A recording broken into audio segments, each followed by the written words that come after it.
Hello everyone, वापस से आप सभी लोग का इस वीडियो में वेलकम है। पार्ट 1 में हमने देखा था लेवल ऑफ ऑर्गेनाइजेशन, जो कि basis of classification of animal था। और ये पार्ट 2 है जिसमें हम देखने वाले हैं second basis of classification of animal, यानी कि एनिमल्स को क्लासिफाई करने का जो सेकंड बेसिस है वो क्या है, on the basis of germinal layer. सबसे पहले बच्चों हम ये समझते हैं कि what do we mean by the term germinal layer. एक ऐसा लेयर जो डेवलप करेगा, एक ऐसा लेयर जो डेवलप करेगा और डेवलप करके बाकी सारे अदर टिश्यूज ऑर्गन्स का फॉर्मेशन करेगा। बच्चों अगर आपको याद हो तो हम लोग बोलते हैं, जैसे ही हमारे सामने एक टर्म आता है टिश्यू, तो क्या डिफाइन करते हैं? टिश्यू को हम लोग डिफाइन करते हैं group of cell, group of cells. लेकिन सारे सेल्स का पूछा जाता है कि ये सारे सेल्स जो होते हैं, जो ग्रुप में होते हैं, क्या इन सारे सेल्स का ऑरिजिन जो होता है वो सेम होता है कि डिफरेंट होता है?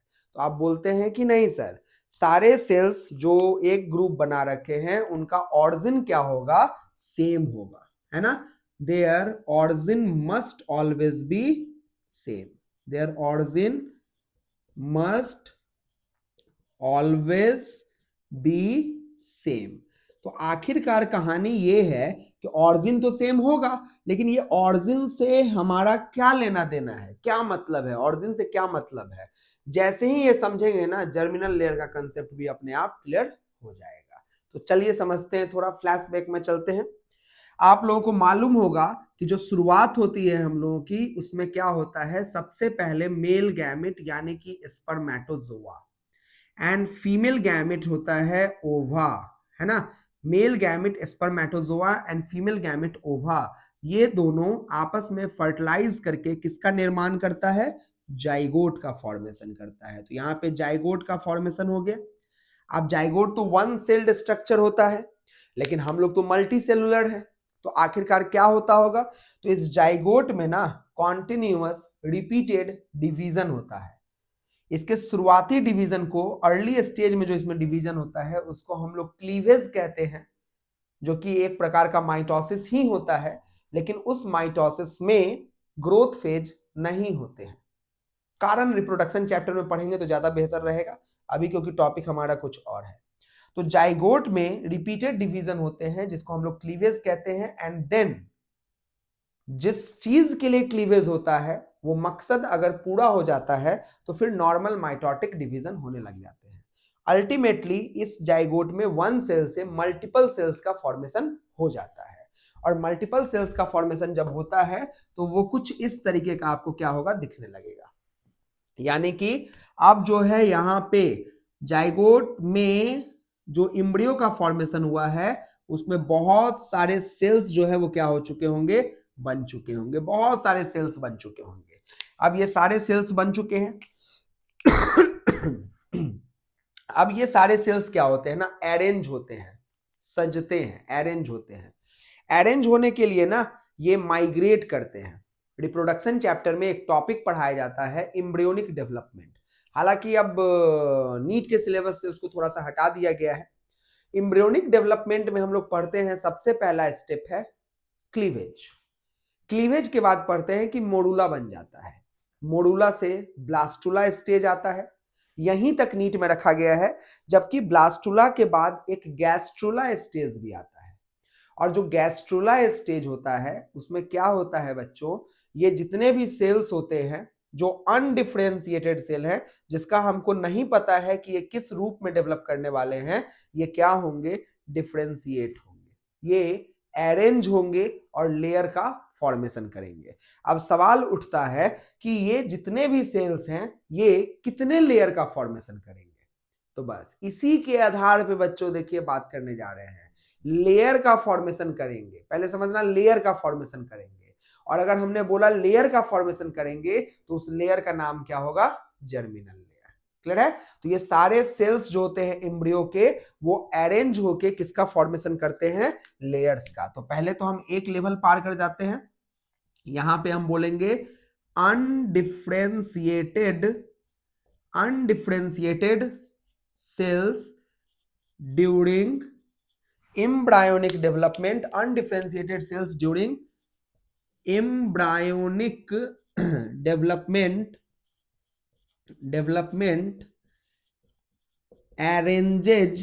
arranges to form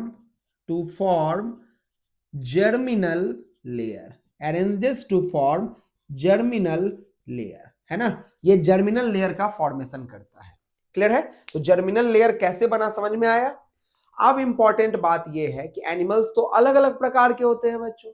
अब एनिमल्स अगर अलग अलग प्रकार के होते हैं तो आखिरकार ये जो जर्मिनल लेयर बनेगा, क्या सभी एनिमल्स में 3 टाइप के ही बनेंगे या 2 टाइप के बनेंगे या इससे ज्यादा टाइप के भी बनेंगे। तो देखिए आज तक जितने एनिमल पढ़े गए हैं ना, उसमें जर्मिनल लेयर या तो 2 टाइप के हैं, 2 लेयर्स हैं, या फिर कितने लेयर हैं, 3 लेयर हैं। क्लियर है। देखिए पोरीफेरा में तो कोई सेल का लेयर बनता ही नहीं है, वो तो एग्रीगेट ऑफ द सेल होता है। तो जर्मिनल लेयर का नाम लेना ही पाप हो जाएगा जब आप फाइलम पोरीफेरा की बात करेंगे। तो फाइलम पोरीफेरा को तो पहले इस सीन से हटा दिया जाए। तो अब शुरुआत होगी नाइडेरिया यानी कि सिलनट्रेटा टिनोफोरा से। क्लियर है। तो देखिए शुरू के जो एनिमल्स हैं, स्टार्ट वाले जो एनिमल्स हैं, उनके अंदर 2 जर्मिनल लेयर होता है, और बाद वाले एनिमल्स के अंदर जर्मिनल लेयर कितने होते हैं, 3 होते हैं। जिस एनिमल में 2 जर्मिनल लेयर होगा उसको हम लोग क्या कहेंगे बच्चों, डिप्लोब्लास्टिक कहेंगे, और जिसमें 3 जर्मिनल लेयर होगा उसको हम लोग क्या कहेंगे, ट्रिप्लोब्लास्टिक कहेंगे। तो चलिए मैं बना के दिखाता हूं डिप्लोब्लास्टिक किसको कहा जाता है और ट्रिप्लोब्लास्टिक किसको कहा जाता है। लेकिन कैसे बनाइए तो समझ में आ गया। अब यहां पे अगर बात की जाए तो जितने भी सेल्स थे, ये देखिए ये सेल्स था, यहाँ पे एक नमूना रखा जाए, इसमें बहुत सारे सेल्स हैं, बहुत सारे सेल्स हैं। कौन से सेल्स हैं, अनडिफरेंशिएटेड सेल्स हैं। और देखिए ये माइग्रेट किया और माइग्रेट करने के बाद देखिए ये एक आउटर लेयर का निर्माण किया, ये वाला, ये सेल्स अरेंज होके कौन सा लेयर का फॉर्मेशन कर दिया बच्चों, आउटर लेयर का फॉर्मेशन कर दिया। और कुछ सेल्स जो है वो कौन से लेयर का फॉर्मेशन कर दिया, इनर लेयर का फॉर्मेशन कर दिया। तो देखिए आउटर लेयर बन गया, इनर लेयर बन गया। तो बोलोगे बीच में क्या रहेगा सर, तो बीच में वही सेल्स रहेगा ना जो ना कि आउटर लेयर बनाया होगा और ना इनर लेयर बनाया होगा। बस हर बारी में तुम उसको बीच का लेयर मत कह देना, वो लेयर नहीं है, वो स्टिल अनडिफरेंशिएटेड सेल ही है। यानी कि इस वाले केस में सारा का सारा अनडिफरेंशिएटेड सेल 2 लेयर में कंप्लीटली कंज्यूम नहीं होता है। कुछ अनडिफरेंशिएटेड सेल्स जो होता है वो इस बीच में एज इट इज रह जाता है। ठीक है। तो फिर इसका क्या काम होगा, तो इसका काम बहुत बड़ा इंपॉर्टेंट है। मान लीजिए कभी ये आउटर लेयर डैमेज हो गया, तो ये जो बीच वाला लेयर है ना जो कि अनडिफरेंशिएटेड है, ये डिफरेंशिएट होके इस कमी को पूरा कर देगा। मान लीजिए अंदर वाला डैमेज हो गया तो ये डिफरेंशिएट करके अंदर वाले की कमी को पूरा कर देगा। तो बताइए लेयर कितने बने बच्चों, तो बीच वाले को तो लेयर हम बोलेंगे नहीं क्योंकि वो तो बचा हुआ पोर्शन है, वो तो वही अनडिफरेंशिएटेड सेल है जो बच गया, तो उसको लेयर नहीं कहा जाएगा। तो अल्टीमेटली कितने लेयर का निर्माण हुआ, 2 लेयर का। एक लेयर बाहर वाला, देखो लेयर जो बनता है ना उसको हम लोग क्या कहते हैं, डर्म कहते हैं। ठीक है। तो एक डर्म बना और ये कौन सा डर्म है, एक और डर्म बना, यानी कि 2 लेयर बना। बताओ ये डर्म कहां बना है, बाहर की तरफ बना है, तो इसको बोला जाएगा एक्टोडर्म, है ना, इसको क्या बोला जाएगा, एक्टोडर्म। और ये अंदर की तरफ बना है तो इसको क्या कहा जाएगा, एंडोडर्म। यानी कि कितने लेयर बन के तैयार हो चुके हैं, 2 layer, ectoderm endoderm, outer most layer inner most layer. लेकिन बीच वाले को आप क्या कहेंगे, ये अनडिफरेंशिएटेड मास ऑफ सेल है जिसका नाम होगा मेसोग्लिया। क्या नाम होगा, मेसोग्लिया। ये कैसे लेयर है, ये क्या कोई लेयर है ना, बिल्कुल नहीं। ये कैसा है, अनडिफरेंशिएटेड मास ऑफ सेल्स। ये अनडिफरेंशिएटेड मास ऑफ सेल्स है, ये कोई लेयर नहीं है। तो कितने लेयर है बच्चों, 2 लेयर है। इसको आप क्या कहने वाले हैं, डिप्लोब्लास्टिक। जिसके पास 2 ही लेयर होगा उसको हम लोग क्या कहेंगे, डिप्लोब्लास्टिक कहेंगे। लेकिन ये हो गया लोअर एनिमल्स के अंदर होता है। इसके 2 ही एग्जाम्पल हैं, फाइलम सिलनट्रेटा एंड फाइलम टिनोफोरा। तो इसके कौन कौन एग्जाम्पल हो जाएंगे, इसके एग्जाम्पल हो जाएंगे फाइलम सिलनट्रेटा ट्रेटा यानी कि नाइडेरिया, और दूसरा एग्जाम्पल हो जाएगा फाइलम टीनोफोरा। क्लियर है? लेकिन ये सब तो लोअर एनिमल्स हो गए। देखो पोरीफेरा का नाम लेना भी पाप है, अगर मन में ले रहे हो तो बहुत बड़ा पाप कर रहे हो। पोरीफेरा सेल्स का जमवाड़ा होता है।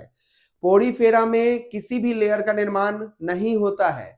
पोरीफेरा में कोई भी टिश्यू का फॉर्मेशन नहीं होता है, और जिस जानवर में टिश्यू का निर्माण भी नहीं हुआ है उस जानवर में जर्मिनल लेयर का नाम लेना एक बहुत बड़ा पाप होगा।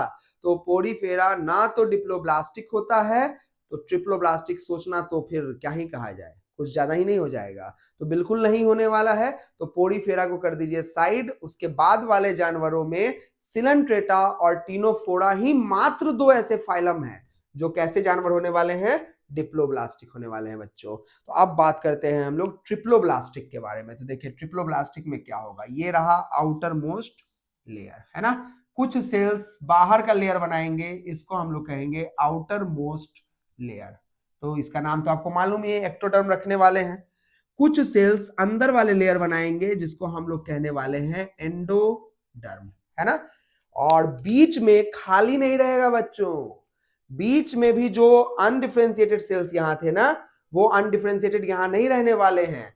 वहां पे एक नया लेयर बनने जा रहा है, और उस लेयर का नाम है, बीच वाला लेयर नाम क्या होगा, मेसोडर्म। यानी कि बताइए यहाँ पे कुल कितने लेयर बन चुके हैं, 3 लेयर बन चुके हैं। नंबर पे मत जाइएगा, टाइप पे जाना है। बहुत लोग गिनने लग जाते हैं कि सर यहाँ 1 बनाए, यहाँ 1 बनाए, यहाँ 2 बना दिया। अरे यहाँ जगह ज्यादा था, 2 बना दिए, तुमको यहाँ 5 बनाना है, 5 बना लो, क्या फर्क पड़ता है। ऐसा थोड़ी लिखित है कि नहीं बाहर वाला लेयर सिर्फ 1 लेयर मोटा होगा, ना ना ना, ऐसा नहीं है। ये तो रिप्रेजेंटेशन आपको दिखाया जा रहा है। क्लियर है?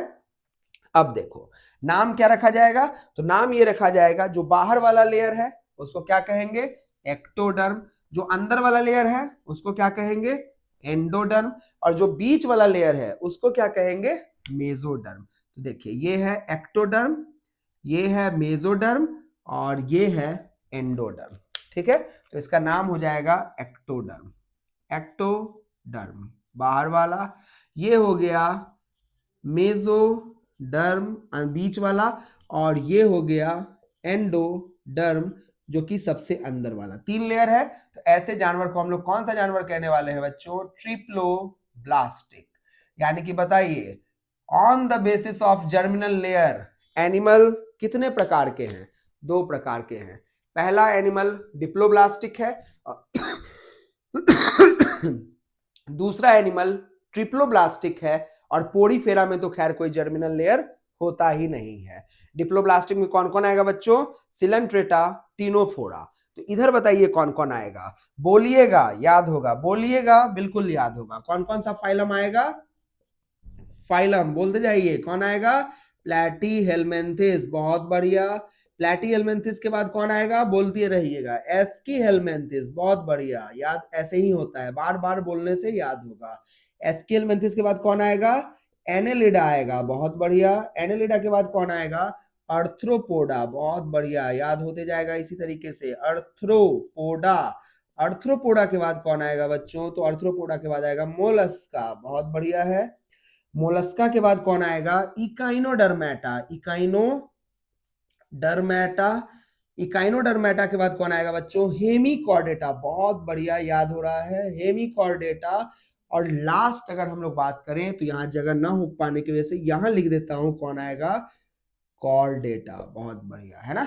ये सारे फाइलम्स सारे के सारे फाइलम्स जो हैं वो कौन से कैटेगरी में रखे जाएंगे, ट्रिप्लोब्लास्टिक। तो फटाफट अगर कंक्लूड करें तो बेसिस ऑफ क्लासिफिकेशन में सेकंड बेसिस ऑफ क्लासिफिकेशन का नाम था on the basis of germinal layer, जिसमें हमने बताया कि जर्मिनल लेयर के बेसिस पे एनिमल 2 प्रकार के होंगे, डिप्लोब्लास्टिक जिसमें 2 ही जर्मिनल लेयर होगा, एक्टोडर्म, एंडोडर्म, और बीच में अनडिफरेंशिएटेड मास ऑफ सेल होगा जिसका नाम मेसोगिलिया। एंड मेसोगिलिया कोई भी जर्मिनल लेयर नहीं होता है। इसके एग्जाम्पल हैं मात्र 2 phylum, phylum Coelenterata, phylum Ctenophora. दूसरा हमने बताया ट्रिप्लोब्लास्टिक जिसमें 3 जर्मिनल लेयर होंगे, एक्टोडर्म, मेसोडर्म एंड एंडोडर्म। और इसमें 3 जर्मिनल लेयर होते हैं और इसके एग्जाम्पल हैं phylum, platyhelminthes, aschelminthes, annelida, arthropoda, mollusca, echinodermata, hemichordata and chordata. तो बोलोगे पोरीफेरा, पोरीफेरा में कोई भी टिश्यूज का निर्माण नहीं होता है, तो जर्मिनल लेयर का नाम लेना पाप हो जाएगा। पोरीफेरा सेल्स का जमवाड़ा होता है, एग्रीगेट होता है, इसलिए पोरीफेरा में कोई भी जर्मिनल लेयर पाया नहीं जाता है। किसी भी किताब में अगर लिखा हो कि पोरीफेरा डिप्लोब्लास्टिक है, काट देना, करेक्ट कर लेना, पोरीफेरा डिप्लोब्लास्टिक नहीं होता है। क्लियर है? चलिए, तो ये हो गया हमारा सेकेंड बेसिस ऑफ क्लासिफिकेशन। मिलते हैं अगले पार्ट में थर्ड बेसिस ऑफ क्लासिफिकेशन के साथ। तब तक के लिए धन्यवाद।